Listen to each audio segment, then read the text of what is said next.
आज हम एक ऐसी कहानी की बात करने जा रहे हैं जो सिर्फ एक औरत की मोहब्बत या शादी की कहानी नहीं है।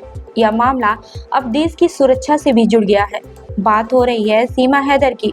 वही सीमा हैदर जो पाकिस्तान से नेपाल होते हुए इंडिया आई थी और यहाँ आकर एक लड़के से शादी कर ली थी।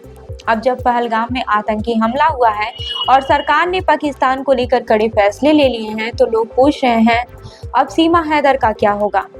पहले थोड़ा पीछे चलते हैं। सीमा हैदर पाकिस्तान की रहने वाली है। वहाँ उनका पति था, बच्चे थे, लेकिन उनके दिल में कोई और घर कर गया। भारत के ग्रेटर नोएडा के सचिन मीणा। पबजी गेम के जरिए दोनों की बातचीत शुरू हुई और फिर दोस्ती कब प्यार में बदल गई पता ही नहीं चला। फिर एक दिन सीमा ने तय किया कि वो अब पाकिस्तान में नहीं रहेंगे।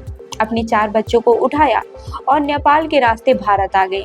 अब जरा सोचिए, कोई औरत अपने देश, रिश्तेदार सब कुछ छोड़कर यहाँ सिर्फ इसलिए आ जाए कि उसे किसी से प्यार हो गया है, तो मामला छोटा तो नहीं है। लेकिन प्यार के इस सफर में सीमा ने कुछ गलतियां भी की। सबसे बड़ी गलती, बिना वीजा और पासपोर्ट के भारत में घुस आई। यानी कानूनी तौर पर देखा जाए तो उसने भारत की सीमा अवैध तरीके से पार की। और अब जब पहलगाम में हमला हुआ, 26 लोगों की जान चली गई, तो भारत सरकार ने पाकिस्तान के खिलाफ सख्त रूप अपना लिया। सिंधु जल संधि रोक दी गई है, अटारी बॉर्डर बंद कर दिया गया है, पाकिस्तानी नागरिकों के वीजा कैंसिल कर दिए गए हैं, और तो और पाकिस्तानियों को 48 घंटे में देश छोड़ने का अल्टीमेटम मिल गया है। अब सवाल यह है कि क्या इन सब का असर सीमा हैदर पर पड़ेगा।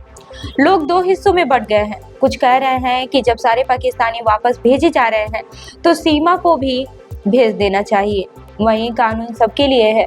लेकिन कुछ लोग बोल रहे हैं, अरे भाई, लड़की ने शादी कर ली, बच्चे पैदा हो गए, अब तो वो यहीं की हो गई है, उसे क्यों भेजा जाए। सीमा का दावा है कि उसने हिंदू धर्म अपना लिया है, अब वो पूरी तरह से भारत में रच बस गई हैं। लेकिन सरकार का कहना है कि कानून तो कानून है। अगर एक बार आपने नियम तोड़ दिया तो चाहे जो भी वजह हो, उसका खामियाजा तो भुगतना ही पड़ेगा। यूपी एटीएस ने पहले ही उनसे पूछताछ कर ली है। केस कोर्ट में है और जब तक कोर्ट का फैसला नहीं देता है तब तक सब कुछ अधर में है। लेकिन एक बात तो साफ है कि सरकार अब पाकिस्तान के किसी भी नागरिक को हल्के में लेने के मूड में नहीं है। अब जरा सोचिए, अगर सरकार फैसला करती है कि सीमा को पाकिस्तान भेजना है तो क्या होगा। क्या उनके 5 बच्चे भी जाएंगे? सचिन और सीमा का बच्चा क्या पाकिस्तान जाएगा? और अगर सीमा वापस आ जाती है तो क्या उसे फिर कभी भारत आने दिया जाएगा? कहानी यही खत्म नहीं हुई है। सोशल मीडिया पर तूफान मचा हुआ है। किसी का कहना है कि ये देश की सुरक्षा का मामला है, किसी का मानना है कि इंसानियत भी कोई चीज होती है। कोई यह कह रहा है कि एक माँ को बच्चे से जुदा मत करो, कोई कहता है कि नियम सबके लिए बराबर होना चाहिए। अब ये मामला सिर्फ मोहब्बत का नहीं है, ये एक बड़ा सवाल बन चुका है।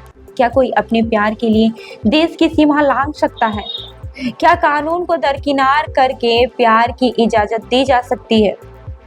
कई लोग पूछ रहे हैं, अगर सीमा को भारत में रहने की इजाजत मिल गई तो बाकी अवैध तरीके से आए लोग भी यही तरीका अपनाएंगे, फिर तो देश का सिस्टम ही खतरे में पड़ जाएगा। दूसरी तरफ अगर उसे भेज दिया गया तो उसके बच्चों का क्या होगा? क्या उन्हें अपने पिता से दूर कर देना इंसानियत होगी? यही वह जटिल सवाल है जिसने इस पूरे मामले को और भी पेचीदा बना दिया है।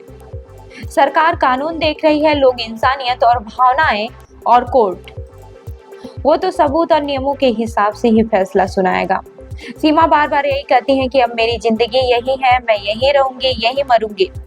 लेकिन चाहना और हकीकत में फर्क होता है। कानून अगर सख्त हो गया तो चाहने से कुछ नहीं होगा। जो भी फैसला होगा वह न सिर्फ सीमा के लिए अहम होगा बल्कि देश में रह रहे हर विदेशी नागरिकों के लिए नाजीर बनेगा। अगर सरकार सीमा को भारत में रहने देती है तो बाकी मामलों में भी ढील देनी पड़ेगी, और अगर सख्ती बरतती है तो बाकी अवैध लोगों को भी डर लगेगा। तो ये बात तो साफ है कि ये मोहब्बत की कहानी नहीं रही, अब देश के कानून, सुरक्षा और इंसानियत के बीच का सवाल बन गई है। आप क्या सोचते हैं, क्या सीमा को यहीं रहना चाहिए या उसे पाकिस्तान वापस भेज देना चाहिए? नीचे कमेंट करके बताइएगा। और अगर ये कहानी आपको सोचने पर मजबूर करती है तो वीडियो को शेयर करना मत भूलिए। प्यार और कानून के बीच किसका पलड़ा भारी रहेगा, ये तो वक्त ही बताएगा।